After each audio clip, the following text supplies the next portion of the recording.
Hello everybody, this is SK Pandey. Welcome to our YouTube channel Learn Adda. सो आज हम लोग जो पढ़ने वाले हैं हमारा न्यू चैप्टर होने वाला है जिसका नाम है इन्वायरमेंट। हमारा ज्योग्राफी का क्लास 7 का ये फर्स्ट चैप्टर है जिसमें हम लोग क्लास 6 में इन्वायरमेंट के बारे में बहुत सारी चीज़ जान चुके हैं, पढ़ चुके हैं और यहाँ भी बहुत सारी चीज़ों के बारे में हम लोग जानेंगे और पढ़ेंगे। ठीक है, इन्वायरमेंट मीन्स क्या? फर्स्ट ऑफ ऑल हम लोग को ये समझना चाहिए कि इन्वायरमेंट वर्ड किससे रिलेटेड है, इन्वायरमेंट वर्ड किस सब्जेक्ट से रिलेटेड है, इन्वायरमेंट मीन्स क्या होता है, इन्वायरमेंट के अंदर क्या क्या आता है। ठीक है, तो वो सारी चीज़ें हम लोग कुछ ब्रीफली में क्लास 4, 5, 6 ऐसे करके पढ़ के आए हैं, लेकिन उसी को और एक्सपेंड करके आज हम लोग इन्वायरमेंट चैप्टर के बारे में जानेंगे। कुछ लिविंग का एग्जाम्पल लेके, कुछ नॉन लिविंग का एग्जाम्पल लेके। इससे पहले आप लोग इन्वायरमेंट के बारे में बहुत सारी चीज़ें पढ़ चुके हैं, जान चुके हैं और उसको और एक्सपेंड फॉर्म में हम लोग देखेंगे यहाँ पर।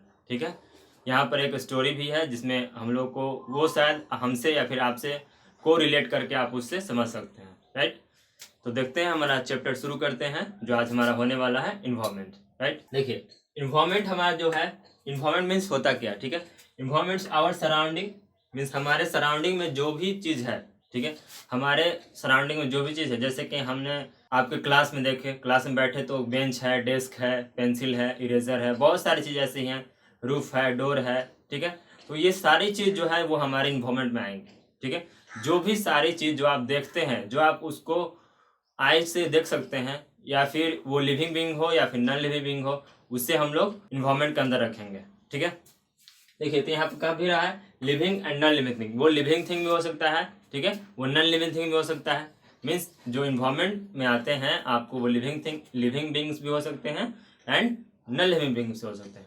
राइट, नॉन लिविंग बींग्स में क्या हो सकते हैं? जैसे table, chair, desk, board, pencil, eraser etcetera.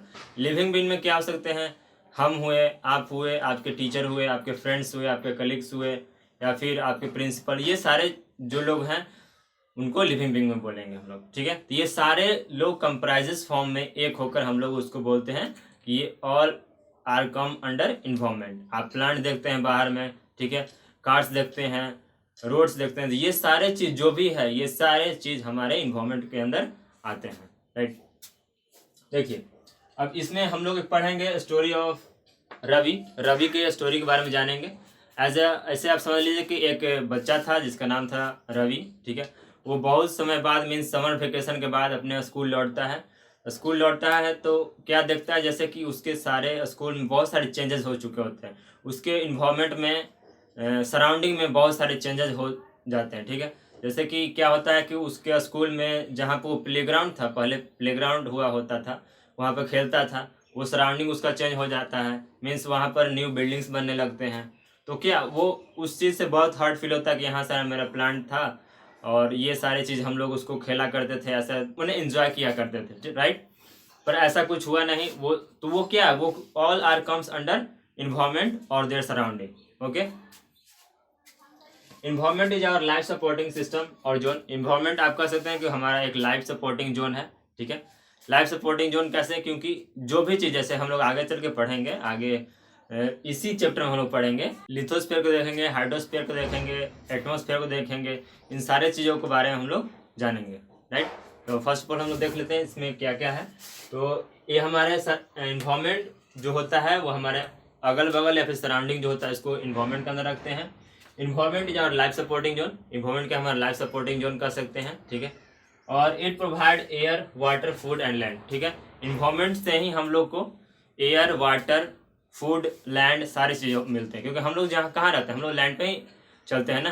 ठीक है, हम लोग एयर क्या मिलता है, एयर जो भी होता है बायोस्फीयर से मिलता है। मीन्स एयर हमारा जो है इन्वायरमेंट का ही पार्ट है, एयर भी तो वहाँ से मिलता है। फूड हुआ, ठीक है, ये सारी चीज़ें जो है हमको इन्वायरमेंट से ही प्राप्त होती हैं। राइट, अब मेन पॉइंट क्या है कि इस चैप्टर में हम लोग पढ़ेंगे क्या है। ठीक है, तो बेसिकली नेम से ही पता चल रहा है कि इन्वायरमेंट। ठीक है, इन्वायरमेंट में हम इन्वायरमेंट से रिलेटेड ही सारी बातें पढ़ेंगे। ठीक है, ऑलरेडी हमने बता चुका है कि इसमें lithosphere, hydrosphere, ionosphere, atmosphere, biosphere, इन सारी चीज़ों के बारे में पढ़ेंगे, वैलीज के बारे में पढ़ेंगे, माउंटेन्स, प्लेट्यू, प्लेन्स, इन सब के बारे में। ठीक है, मीन्स इन्वायरमेंट के अंदर जो भी सारी चीज़ बातें आती हैं उसको हम इस चैप्टर के अकॉर्डिंग पढ़ेंगे। राइट, देखिए यहाँ क्या बता रहा है, what we are going to study in this chapter. ठीक है, हम लोग इस चैप्टर में क्या क्या पढ़ने वाले हैं, मीन्स इस चैप्टर में हम लोग को क्या क्या पढ़ना होगा। तो देखिए, कंपोनेंट ऑफ इन्वायरमेंट, इन्वायरमेंट के कौन कौन से कंपोनेंट होते हैं आगे हम लोग देखेंगे इसके बारे में। तो इन्वायरमेंट ऑफ कंपोनेंट को पढ़ेंगे, biotic and abiotic, means biotic and abiotic के बारे में हम लोग पढ़ेंगे, means living being and non living beings के बारे में पढ़ेंगे। ठीक है, नेचुरल इन्वायरमेंट के बारे में पढ़ेंगे, जो कि नेचुरल इन्वायरमेंट मीन्स इकोसिस्टम के अंडर वो आता है। ठीक है, तो आप लोग नेचुरल इन्वायरमेंट के बारे में उसमें देख सकते हैं। फिर एक आता है हमारा ह्यूमन इन्वायरमेंट। ठीक है, तो ह्यूमन इन्वायरमेंट में हम ह्यूमन के द्वारा बनाया गया रिलेशन या फिर बॉन्डिंग जो है उसको देखेंगे हम लोग ह्यूमन इन्वायरमेंट में, राइट। नेचुरल इन्वायरमेंट क्या है, नेचुरल इन्वायरमेंट जो नेचर के द्वारा बनाया गया है।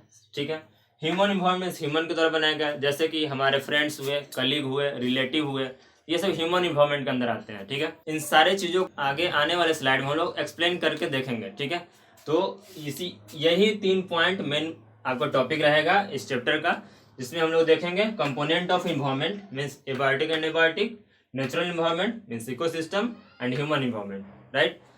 या फिर आप अपने बुक्स में उसको रीड कीजिएगा, देखिएगा उन सारे चीज़ों को एक बड़ा सा यहाँ ऐसे गोला करके पिक्चर बना के ऐसे ऐसे करके यहाँ पे दिया हुआ है कि शायद इस साइड से नहीं दिख रहा होगा आपका, यहाँ से ऐसे बड़ा सा गोला करके ऐसे बना के दिया हुआ, देखिए ऐसे बड़ा सा ऐसे गोला कर दिया है, ऐसे किया, फिर ऐसे, और ये ऐसे ऐसे करके ऐसे करके मीन्स यहाँ पे कुछ बनाया है, जैसे कि ये आपका इन्वायरमेंट हो गया, ये नेचुरल, ये मैन मेड। ठीक है, ऐसे ही, और ये आपका समथिंग समथिंग ऐसे ऐसे करके दिया हुआ है। ठीक है, इसके चलते आप चैप्टर में भी देख सकते हैं अच्छे से, राइट। तो हम लोग इस स्लाइड में जानेंगे हमारा कंपोनेंट ऑफ इन्वायरमेंट के बारे में।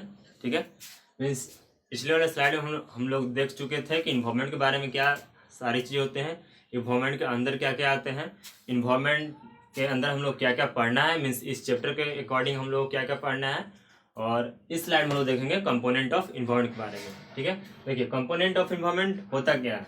ठीक है, तो when we see around us whether that is living और non living being is called environment, means इसको तो हम लोग वो जो भी सारी चीज़ हम लोग जो देखते हैं हमारे वो आस पास हो, ठीक है, हमारे अगल बगल जो भी सारी चीज़ें हो, ठीक, वो लिविंग बीइंग हो या फिर नॉन लिविंग हो, उसको हम लोग इन्वायरमेंट बोलेंगे। ठीक है, यहाँ तक तो हम लोग जान गए। ठीक है, लेकिन इन्वायरमेंट में क्या क्या सारी चीज़ आती हैं।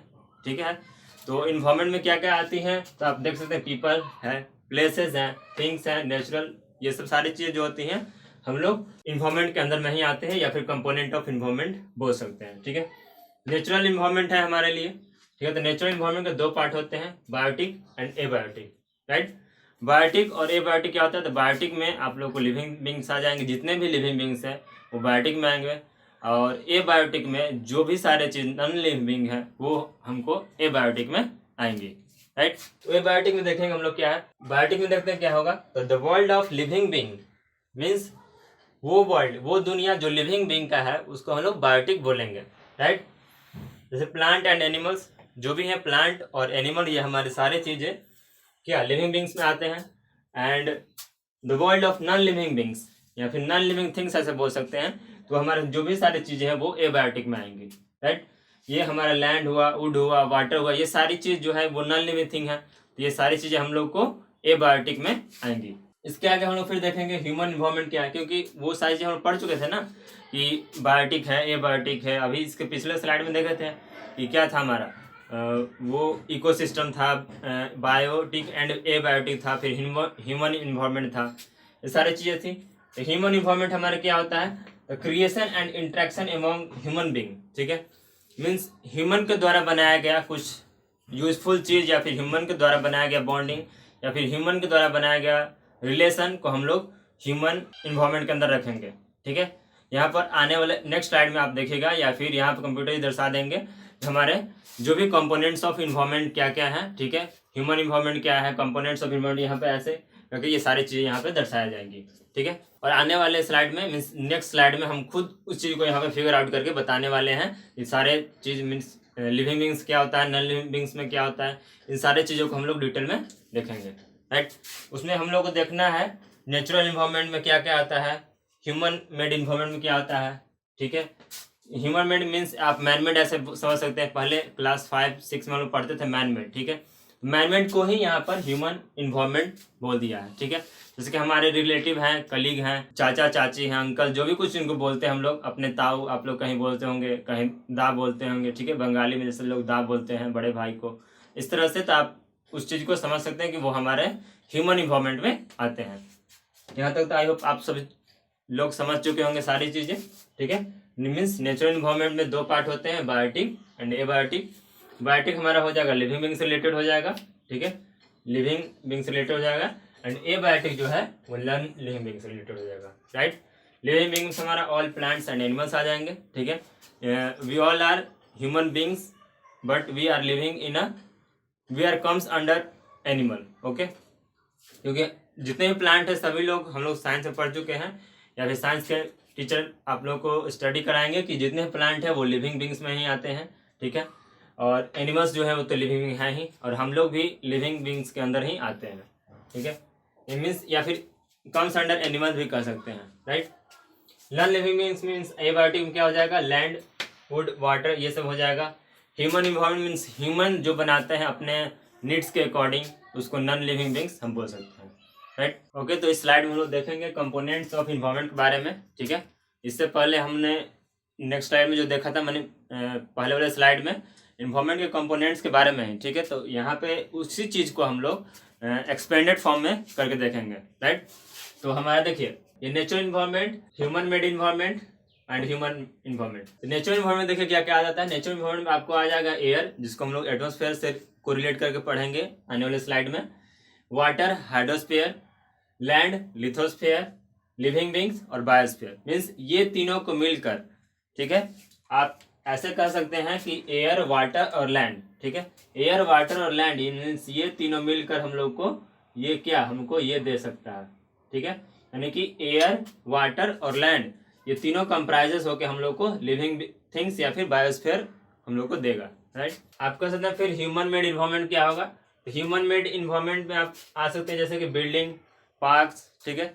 बिल्डिंग हुआ, पार्क हुआ, हमारा ब्रिजेस हुए, रोड, इंडस्ट्री, मोन्यूमेंट, मीन्स जो ह्यूमन के द्वारा बनाया गया है हमारे यूजफुल के लिए, हमारे अकॉर्डिंग टू नीड के द्वारा, तब इसको ह्यूमन मेड इन्वॉल्वमेंट हम लोग बोलेंगे। ह्यूमन इन्वॉल्वमेंट क्या होगा, सिंपल ह्यूमन इन्वॉल्वमेंट क्या है। ह्यूमन इन्वॉल्वमेंट में ह्यूमन मेड इन्वॉल्वमेंट आपको आ जाएगा इंडिविजुअल, मीन्स हम और हमारा आपका जो रिलेशन है एक फ्रेंड का या फिर दोस्त का, भाई का, बड़े छोटे भाई का, वो हो जाएगा यहाँ पर। फैमिली, हमारे जो कलीग्स होते हैं, फैमिली होते हैं, वो हमारे इस ह्यूमन इन्वॉल्वमेंट में आएंगे। कम्युनिटी, हमारे सोसाइटी जो होता है, religion, economic, political situation, educational, यानी ये सभी सारी चीज़ें जो ह्यूमन के द्वारा इन्वॉल्वमेंट क्रिएट किया जाता है, तो उसको ह्यूमन इन्वॉल्वमेंट बोलेंगे, राइट। तो अभी तक हमने इस चैप्टर में देखा इन्वॉल्वमेंट के बारे में और नेचुरल इन्वॉल्वमेंट के बारे में, ह्यूमन मेड इन्वॉल्वमेंट के बारे में और ह्यूमन इन्वॉल्वमेंट के बारे में, ठीक है। तो यहाँ से हम लोग एक एक करके सारे चीज़ों को एक्सप्लेन में डील करेंगे, जिसका हमारा फर्स्ट टॉपिक हो नेचुरल इन्वायरमेंट, ठीक है। तो नेचुरल इन्वायरमेंट क्या होता है, यहाँ से देखते हैं हम लोग। Natural environment, the things which is made by nature, ठीक है। वो सारी चीज़ें जो नेचर के द्वारा मेड किया गया है, नेचर ने उसको बनाया है, उसको हम लोग नेचुरल इन्वायरमेंट के अंडर में रखते हैं, राइट। तो हमारा लैंड, वाटर, एयर, प्लांट, ये सारी जो चीज़ें हैं वो नेचुरल इन्वायरमेंट के अंदर ही हमारी सारी चीज़ें आती हैं। Animals comprise the natural environment, बोल रहा है कि ये सारी चीज़ें means air, water, land, animals, human being including also, ये सभी जो चीज़ नेचर के द्वारा बनाया गया है, नेचर ने हम लोग को क्रिएट किया है, उसको हम लोग नेचुरल इन्वायरमेंट के अंडर में रखेंगे, राइट। इसी में हमारा आता है कि लेयर ऑफ अर्थ के बारे में पढ़ेंगे, जैसे कि क्रस्ट, मेंटल कोर के बारे में, ठीक है। क्रस्ट, मेंटल कोर में ये आप देखिएगा कि टॉप मोस्ट लेयर जो होता है जिसपे हम लोग ट्रेवल करते हैं, वो हमारा क्रस्ट पार्ट हो जाएगा, राइट। तो उसको हम लोग क्रस्ट बोलेंगे। फिर मेंटल होगा, और वो आगे चल के हम लोग उसमें पढ़ेंगे लिथोस्फेयर, हाइड्रोस्फेयर, एटमॉस्फेयर में। इन सारी चीज़ों में हम लोग देखेंगे आने वाले स्लाइड में कि ये सारी चीज़ ऐसे समझ सकते हैं आप कि इनका डिस्क्रिप्शन क्या है, क्या क्या इनसे बेनिफिट है हम लोग को, क्या क्या उनका मेन पॉइंट्स है, इन सारी चीज़ों के बारे में हम लोग देखेंगे, ठीक है। तो यहाँ से आप इस फिगर से भी समझ सकते हैं, इस फिगर से ये समझ सकते हैं कि हमारा क्रस्ट, मेंटल कोर कैसे कैसे है और इसका मेन इंपॉर्टेंट पार्ट्स क्या है, क्या क्या इसके अंडर में आता है, ओके। तो अब तक हमने देखा कंपोनेंट्स ऑफ इन्वायरमेंट के बारे में, ठीक है, नेचुरल इन्वायरमेंट के बारे में सारे बातें जाने। नेचुरल इन्वायरमेंट के 3 पार्ट होते हैं, लिथोस्फीयर, हाइड्रोस्फीयर एंड एटमॉस्फेयर, ठीक है। तो उसमें से एक हमारा जो मोस्ट इंपॉर्टेंट पार्ट है, फर्स्ट पार्ट जो है लिथोस्फीयर, ठीक है। लिथोस्फीयर में हमारा ये क्या है, पहले इसको जानते हैं हम लोग, लिथोस्फीयर होता क्या है। और इस फिगर में यहाँ से आप देख सकते हैं कि लिथोस्फीयर के बारे में आपका डिस्क्रिप्शन दिया हुआ है, और इस होल फिगर से आप ऐसे समझ सकते हैं कि लिथोस्फीयर में होता क्या, ठीक है। तो फर्स्ट पॉइंट है लिथोस्फीयर में हमारा कि इट इज ओनली क्रस्ट और the hard top layer of the earth, ठीक है। जो क्रस्ट मीन्स हमारा जो लिथोस्फीयर होता है वो क्रस्ट का टॉप मोस्ट लेयर को हम लोग क्रस्ट बोलते हैं। ये तो हम सबको पता है कि टॉप मोस्ट, जैसे कि लास्ट स्लाइड में हमने देखा था क्रस्ट मेंटल कोर के बारे में दिखाया हुआ था, यहाँ पे आप थोड़ा बहुत देख सकते हैं, ठीक है। तो ऐसे बता सकते हैं कि ये क्या है, लिथोस्फीयर जो है, तो ये जो है इट इज सॉलिड क्रस्ट, यानी सॉलिड पार्ट होता है हमारे अर्थ मोस्ट टॉप लेयर का, right. It made up of rock, mineral and covered by thin layer of soil, ठीक है। ये जो क्या है हमारा, ये जो है रॉक एंड मिनरल का बना हुआ होता है, right. It is made up of rock and minerals and covered by thin layer of soil. और ये बहुत ही छोटा नहीं बोल सकते, आप कह सकते हैं ऐसे कि पतला लेयर ऑफ सॉइल का बना हुआ होता है, राइट। और it is a irregular surface with various land form. बोला कि ये जो लिथोस्फीयर होता है, हम लोग जनरली जानते हैं कि हम लोग क्रस्ट पर रहते हैं, राइट। तो क्रस्ट पर रहते हैं तो ये क्या सभी जगह हमारा जो क्रस्ट होता है वो सेम नहीं होता है, कहीं माउंटेनियस प्लेस है, कहीं आपके जैसे आप फ्रेंड ले सकते हैं, आपके फ्रेंड सर्कल में कुछ लोग ऐसे होंगे जो माउंटेन प्लेस से बिलोंग करते होंगे, कुछ प्लेन से आते होंगे, प्लेन से नहीं, प्लेन्स मीन्स समतल बराबर, राइट। ऐसा नहीं समझ लीजिएगा प्लेन से, राइट। तो वो प्लेन से होता है, रिलेटेड हो सकते हैं, कोई सी से रिलेटेड होंगे, तो सभी जगह रिलेटेड नहीं है। तो आप समझ सकते हैं कहीं ऐसा, कहीं वैल्यू होगा, ऐसे समझ सकते हैं, ऐसे कहीं होगा, फिर इसको ऐसे समझ सकते हैं, फिर ऐसे, और फिर ऐसे के बीच में यहाँ पे जो वाटर फॉर्म होता है, ऐसे इसको वैली बोल देंगे।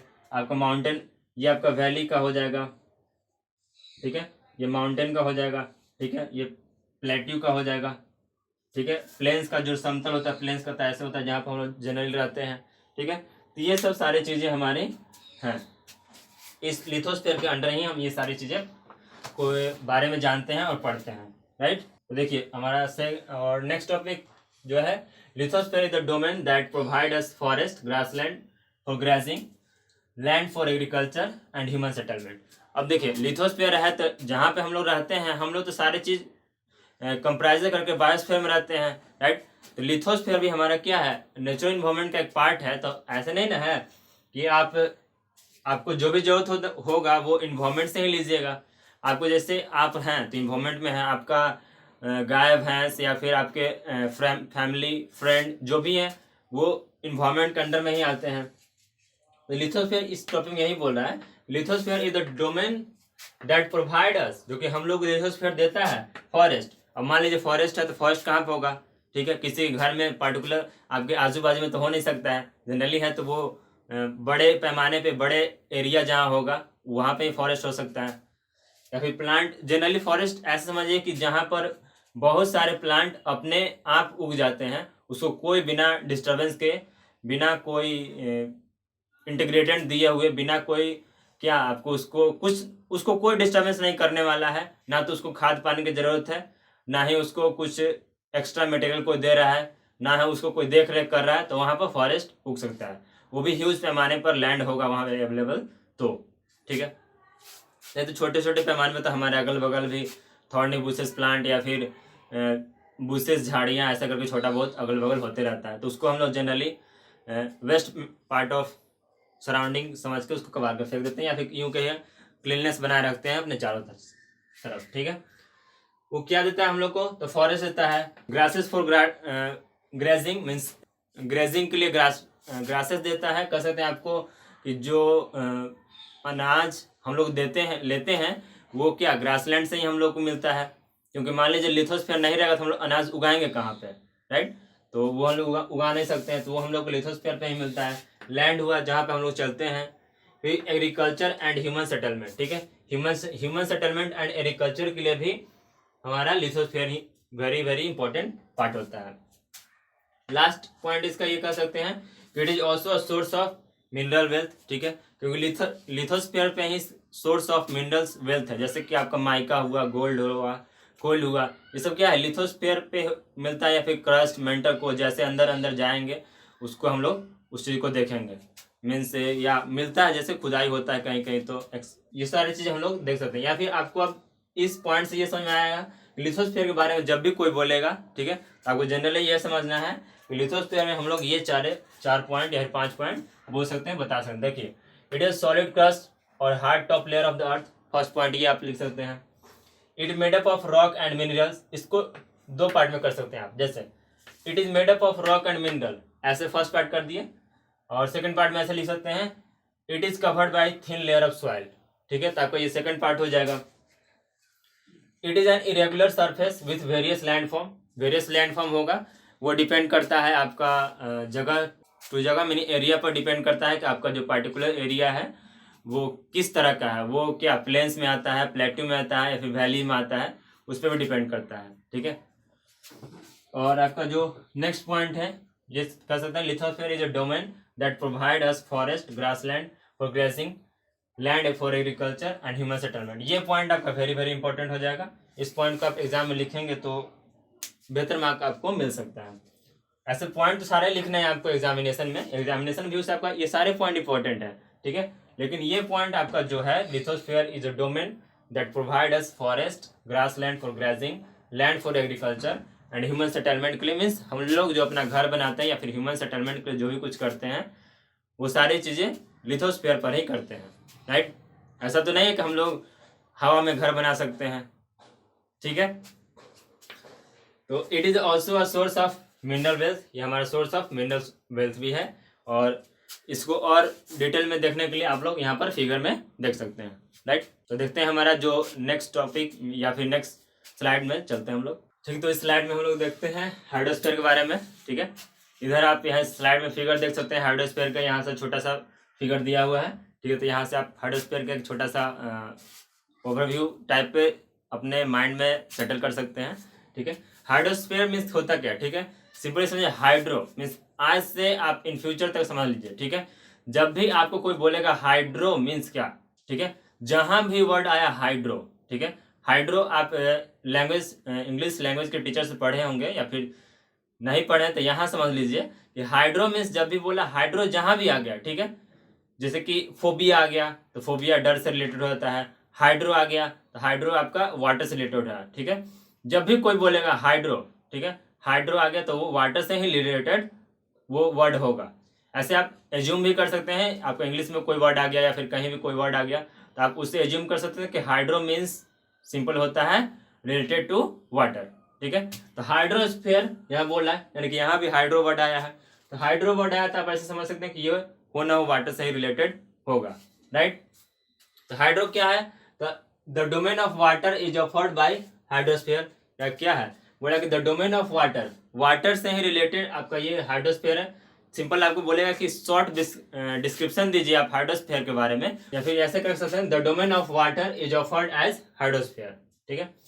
It comprises various sources of water, ठीक है, ये बहुत सारे वाटर सोर्सेज को मिलकर हाइड्रोस्फीयर बनते हैं, ठीक है। जैसे कि आप बुक्स में पढ़े होंगे पॉन्ड्स के बारे में, लेक्स के बारे में, रिवर के बारे में, ये सारी चीजें मिलकर हम लोग को हाइड्रोस्फीयर का व्यू देते हैं, और या फिर हाइड्रोस्फीयर के अंडर में ही ये सारी चीजें आती हैं, ठीक है। हमारा थर्ड टॉपिक है it is essential for all living being.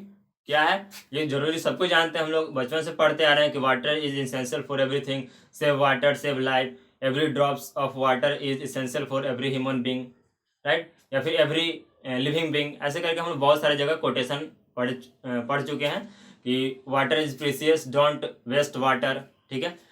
तो वाटर का क्या कहाँ इंपॉर्टेंस है हम लोग ऐसे जनरली देख चुके हैं, यहाँ फिगर में भी आप देख सकते हैं।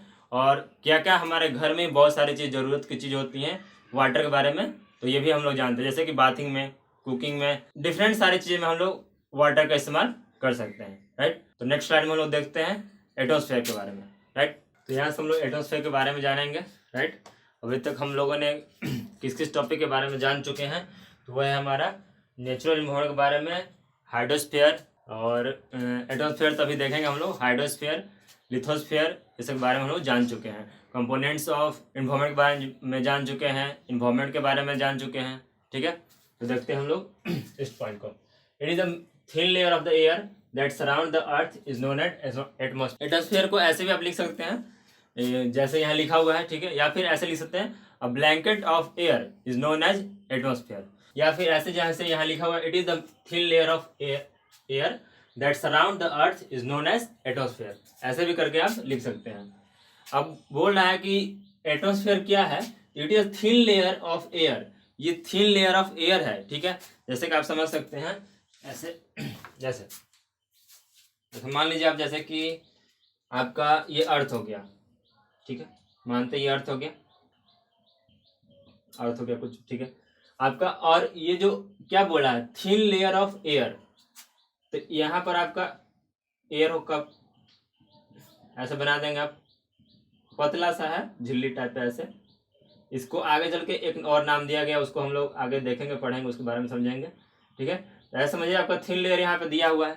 ठीक है, तो ऐसे समझ सकते हैं कि ये जो अर्थ है, अर्थ के बाहर हमारा थिन लेयर ऐसे करके ये पूरा है हमारा ऐसे दिया हुआ है। इससे क्या होता है कि जो भी अल्ट्रा वायलेट रे हमारे आते हैं सन से, ठीक है, यहाँ पे चलिए हम सन ही बना देते हैं। ठीक है, ड्राइंग थोड़ा मेरा बहुत ज़्यादा खराब है तो देख लीजिएगा। ठीक है, तो यहाँ पे समझ सकते हैं आपको, मान लीजिए जो भी अल्ट्रा वायलेट रे आता है तो उसको क्या करता है, ये जो हमारा पार्ट है ये हमारा उसको एक तरह छन्नी का काम करता है, यहाँ से छान कर, ठीक है, मीन्स वो क्या अल्ट्रा वायलेट रे को ओवरकम करता है, अल्ट्रा वायलेट रे को हटा देता है, और हमारा यहाँ जो भी यूजफुल मटेरियल है वो हम लोग को हमारे अर्थ तक पहुंचाता है। ठीक है, बोला कि thin layer of air that surround earth, बोला कि थिन लेयर ये क्या है, ये सब जो ये जो पार्ट है हमारा, ये जो पार्ट दिखाई दे रहा है ये सब क्या है, ये एयर है एक तरह का। ठीक है, एयर है। ठीक है, तो एयर है तो ये उड़ क्यों नहीं जाता है, ठीक है, क्योंकि एयर जो होता है हम लोग जानते हैं कि एयर को सिंपली ऐसे छोड़ देंगे तो एयर तो सभी जगह प्रेजेंट है, आपके रूम में भी, यहाँ पे भी, कहीं भी जाइए या फिर जहां भी देखिए वहां सभी जगह एयर ही एयर प्रेजेंट है सभी जगह। ठीक है, तो उसके क्या होगा, वो उड़ता क्यों नहीं है, तो नहीं उड़ने का कारण आपका सेकंड पॉइंट में है लिखा हुआ। देखिए यहाँ लिखा हुआ the gravitational force of the earth hold the atmosphere around it. जो ग्रेविटेशनल फोर्स है हमारे अर्थ के पास, ग्रेविटेशनल फोर्स है, उसी से हम लोग कह सकते हैं कि वो हमारा होल्ड मीन्स क्या, वो उड़ता नहीं है एटमॉस्फेयर होने के कारण ही।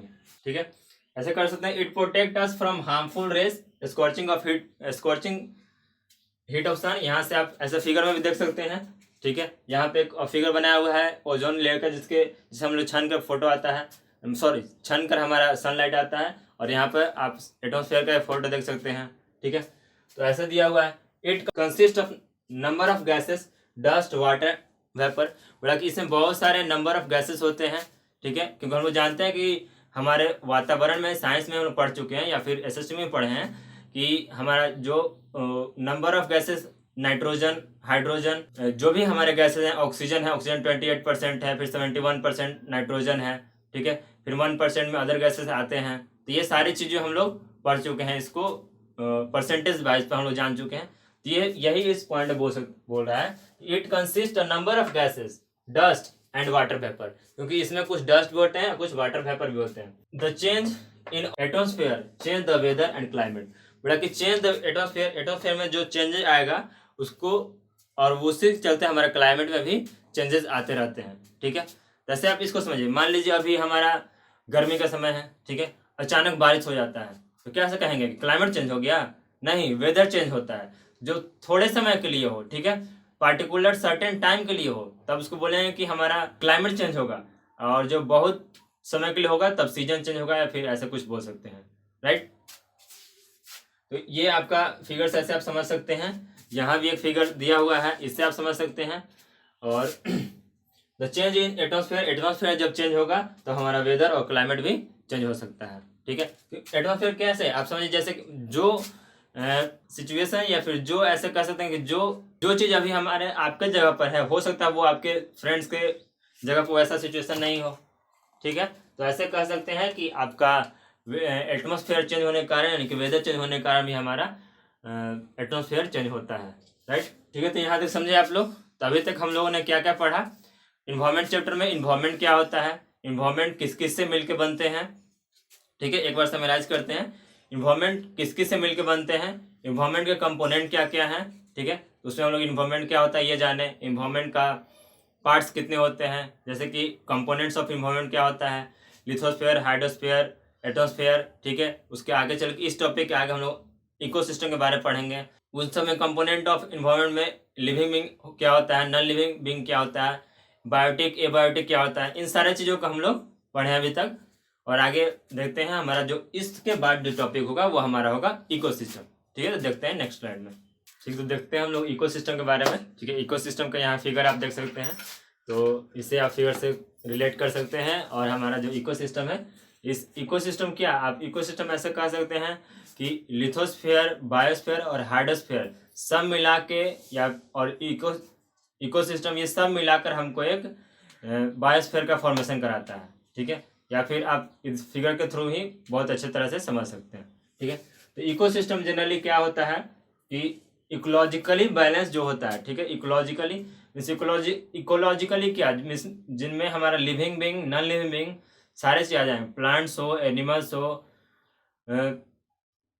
पेड़ पौधे हों। ठीक है, या फिर जो भी कोई एनिमल हो, ह्यूमन बीइंग हो। ठीक है, हमारे सराउंडिंग जो भी कुछ नॉन लिविंग थिंग्स रहते हैं वो सारे चीज़ आ जाएंगे, तो वो सभी हमारे अंडर इकोसिस्टम में आते हैं। ठीक है, हमारे इकोसिस्टम ऐसे इसको डिफाइन कर सकते हैं, it is a system formed by, यही सेम डिस्क्रिप्शन आप अपने बुक में भी देख सकते हैं जिसमें लिखा हुआ है। इसमें सारे चीज़ों के बारे में, इकोसिस्टम के बारे में अच्छे से दर्शाया गया। ठीक है, इसको देख सकते हैं, it is a system formed by interaction of all living organism. बोला कि ये सारे जो सिस्टम है ये फॉर्म किया गया किसके द्वारा, लिविंग ऑर्गेनिज्म के द्वारा, with each other with the physically and chemically factor of environment. बोला कि ये सब जो है ये सारे एक दूसरे से कोरिलेटेड है, कोलिंक है। ठीक है, ये सारे जब तक कोरिलेटेड और कोलिंक नहीं होंगे तब तक ये हमारा इकोसिस्टम फॉर्मेशन नहीं किया जा सकता है। राइट, आप इसको देख सकते हैं, ecosystem in which they live all linked by the transfer of energy and material. बोला कि इसमें सारे चीज़ों को ट्रांसफर किया जाता है। ठीक है, ये हमारा सिंपली समझिए, ये इकोसिस्टम का आप डिस्क्रिप्शन ऐसे इसमें दे सकते हैं। राइट, यहाँ पे एक स्टोरी ऑफ रवि है एट एनसीसी। बोला कि वही लड़का है ये जो शुरू में हम लोग को मिला था। शुरू में जो बच्चा था रवि, वो क्या मीन्स अपने जब स्कूल में बहुत समय बाद समर वेकेशन के बाद आया था तब वो देखा था कि उसके सराउंडिंग में, उसके इन्वायरमेंट में बहुत सारे चेंजेस आए हैं। ठीक है, लेकिन यहाँ पे क्या होता है, ये अपना एनसीसी कैंप का बात कर रहा है। जब वो एनसीसी कैंप में जाता है तो उसको क्या होता है, वहाँ पे देखिए बोला कि all plants, animals and human beings ये सारे इकोसिस्टम के अंडर आते हैं। डिपेंड्स ऑन देयर सराउंडिंग, ये सारे जो प्लांट्स हैं, एनिमल्स हैं, तो वो अपने सराउंडिंग पे डिपेंड करते हैं।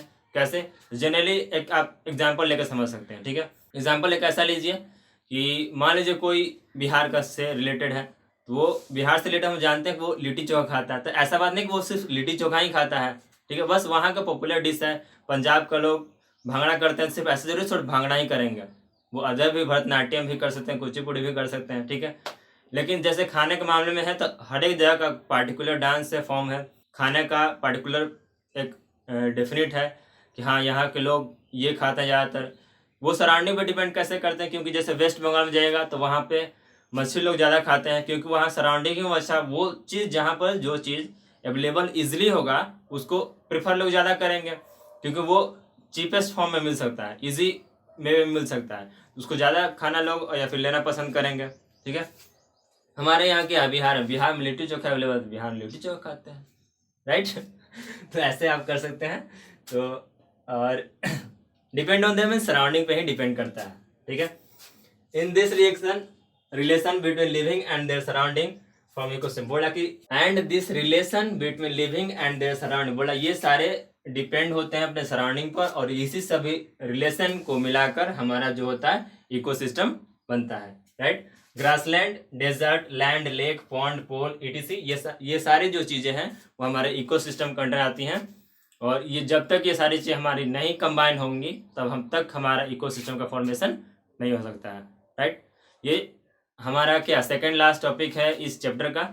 इसके बाद हम लोग टॉपिक पढ़ेंगे जो कि होने वाला है ह्यूमन के बारे में, तो उसको बारे में देखेंगे न्यू स्लाइड में।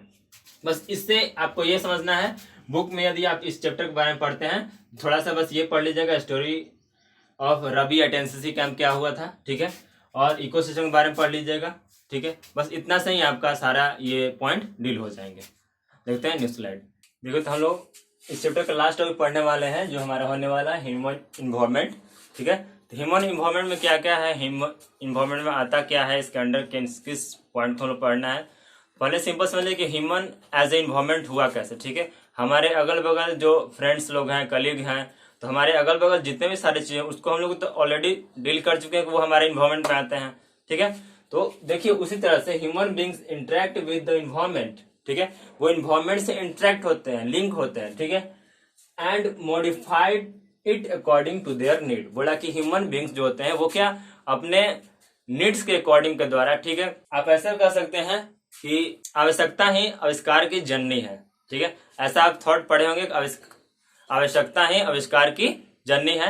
तो इस तरह से आप बोल सकते हैं कि जिस तरह से इंसान को जैसे जैसे जरूरत पड़ा कॉमन मैन को, ठीक है, जैसे जरूरत पड़ता है वैसे वो लोग अपने जरूरत के हिसाब से क्या करते हैं, अपने यूजफुल मटेरियल को इस्तेमाल करते हैं या फिर बनाते हैं या फिर इन्वेंशन करते हैं, राइट। ऐसे कर सकते हैं क्योंकि देखिए इस पॉइंट में ही बोला कि human with interact with environment, environment से इंटरेक्ट करते हैं and modified it according to their need. बोला उसी को मॉडिफाई करते हैं या फिर इन्वेंशन करते हैं अकॉर्डिंग टू देयर नीड, जैसे उनको जरूरत पड़ता है।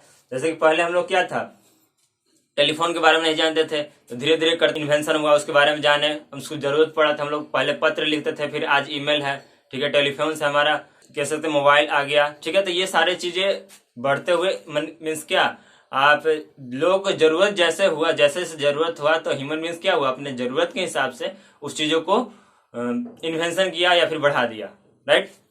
देखिए इसमें क्या है, early man to nowadays, मिला कि आज पहले क्या, पहले अर्ली मैन थे, तो अर्ली मैन में क्या होता था कि अर्ली मैन में वो लोग जंगल में रहते थे, वो भी तो क्या अपने जंगल में रहते थे, तो वो भी अपने नीड के अकॉर्डिंग ही शुरू में क्या वो लोग भाला बनाना आविष्कार किए, फिर है आग का आविष्कार हुआ, ठीक है। तो ये सब प्रोटो हिस्ट्री और इस सब में हम लोग पढ़ चुके हैं हिस्ट्री के बारे में। आने वाले कुछ सेशन में हम लोग पढ़ेंगे या फिर 6 क्लास में हम लोग ये सारी चीज पढ़ चुके हैं कि इन्वेंशन ऑफ फायर कैसे हुआ था, ठीक है। फिर धीरे धीरे वो लोग सीखे कि फायर जलाकर उस चीज को किसी को चीज को पकाकर खाने से और टेस्टी लगता है, तो उन लोग ऐसे धीरे धीरे फिर व्हील का आविष्कार किए, तो उनको ट्रांसपोर्टिंग सिस्टम अच्छा होने लगा। तो ये सब चीजें जैसे उनको जैसे जैसे उन सारे चीजों को जरूरत पड़ा, उनके इन्वॉल्वमेंट से वो लेकर उसको इन्वेंट करने का, कोशिश करने का, इजिली बनाने का प्रयास किए, right. They learn to grow crop, domestic animal and lead a simple life. पहले क्या हुआ करता था कि जो भी कुछ थे वो लोग एक जगह रहते थे अर्ली मैन, और वहां से खाना पीना खाते थे, फिर वहां खत्म हो जाता था तो दूसरे जगह चले जाते थे, राइट।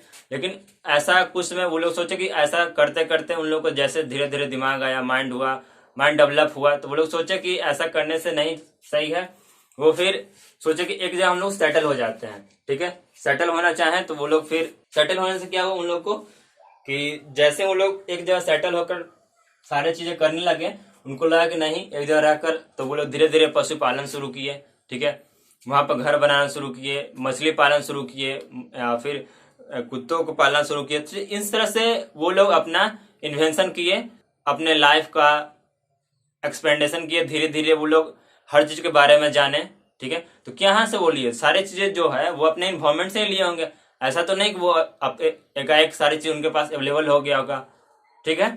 तो यही बोल रहा है कि ह्यूमन इन्वॉल्वमेंट मीन्स ह्यूमन से जो भी चीज बनता है वो अपने इन्वॉल्वमेंट से रिलेटेड लेकर ही वो सारी चीजें बनाती हैं। They learn to grow crop, domestic animal and lead a simple life, ठीक है। Transportation become faster due to invention of wheel. Transportation उस टाइम का फास्टर हो गया, ठीक है। कहीं से किसी बड़े जानवर को वो लोग मार गिराते हैं, वहां से उसको उठाकर लाना है तो इजिली वहां से वो ट्रांसपोर्ट सिस्टम से ला सकते हैं। जैसे कि वो लोग कुत्ता का शुरू में पशुपालन में कुत्ता का इस्तेमाल किए, तो जैसे वो लोग वहां से उसको ढो कर लाते थे या फिर टांग कर लाते थे, या फिर हैवी रहता था तो उनको बहुत सारा प्रॉब्लम होता था। लेकिन व्हील का इस कारण से क्या हुआ, दोनों साइड से व्हील लगा देते थे, बीच में कुछ पटरा डाल दिए और उसको उस हैवी मटेरियल को उस पर रख दिए, तो वो इजिली स्लाइड होके आ जाता था, या फिर घिसने में उनको इजिली होता था, आसानी से होता था, ठीक है। ये सारी चीजें हैं। Information revolve made communication easier and speedy across the world. बोला कि जैसे जैसे इन्फॉर्मेशन बढ़ा उस तरह से हम लोग कह सकते हैं कि इन्फॉर्मेशन बढ़ने के साथ साथ हम लोग का जो भी कुछ कम्युनिकेशन हुआ, आज जो हम लोग जहाँ पर हैं, आज अर्ली मैन टू एक मॉडर्न सिंपल लाइफ जो हम लोग जी रहे हैं, उसमें कहीं ना कहीं हमारा ह्यूमन इन्वॉल्वमेंट का बहुत बड़ा रोल है। ठीक है, इसे कह सकते हैं आपके ह्यूमन इन्वॉल्वमेंट का बड़ा रोल होने का मेन रीजन है हमारा डिजायर। ठीक है, डिजायर ही, यदि किसी के मन में डिजायर ही नहीं रहता, उन लोग के मन में डिजायर नहीं रहता कि हम लोग को आगे बढ़ना है, यहाँ से आगे जाना है, तब ये सारी चीजें हो ही नहीं पाती। राइट, तो किसी भी चीज को आगे बढ़ने के लिए किसी चीज का डिजायर होना बहुत अति आवश्यक है। यदि हम लोग इस चैप्टर को पढ़ रहे हैं, इस चैप्टर में हम लोग पढ़ रहे हैं और आगे हम लोग कुछ जानने का इच्छा ही नहीं करें, ठीक है, ह्यूमन इन्वॉल्वमेंट बस टॉपिक देख लिए, एक बार काम खत्म होगा, अब इससे आगे हम लोग जानने का इच्छा न करें तो फिर बेकार है पढ़ना। तो इसके आगे जानने का हमेशा इच्छा रखना चाहिए, उसी से चलते आप हो या फिर हम हो या फिर कोई पर्सन हो, आगे बढ़ सकता है। राइट, तो इस तरह से हमारा जो ज्योग्राफी का ये फर्स्ट चैप्टर था आवर इन्वायरमेंट हमारा एंड होता है। ठीक है, तो इसमें हम लोग एक बार समराइज करते हैं कि सारे चीजों के बारे में क्या क्या पढ़े थे। पहले तो पढ़े थे कि इन्वायरमेंट क्या होता है, ऐसे एक शॉर्ट वीडियो, इसका इंपॉर्टेंट पॉइंट्स और इंपॉर्टेंट नोट्स टाइप पे इंपॉर्टेंट ओनली क्वेश्चन रहेगा, उसमें हम आने वाले कुछ समय में उसको डालेंगे। तो पहले इसको डील करते हैं क्या क्या पढ़े हम लोग इस चैप्टर में। तो इस चैप्टर में पढ़े हम लोग इन्वायरमेंट के बारे में, क्या होता है, लिथोस्फीयर क्या होता है, हाइड्रोस्फीयर क्या होता है, बायोस्फीयर क्या होता है, एटमॉस्फेयर क्या होता है, कंपोनेंट्स ऑफ एटमॉस्फेयर क्या होते हैं। ठीक है, फिर था बच्चा का 2 स्टोरी था, शुरू में था और लास्ट में था। ठीक है, तो ये सब के बारे में पढ़े।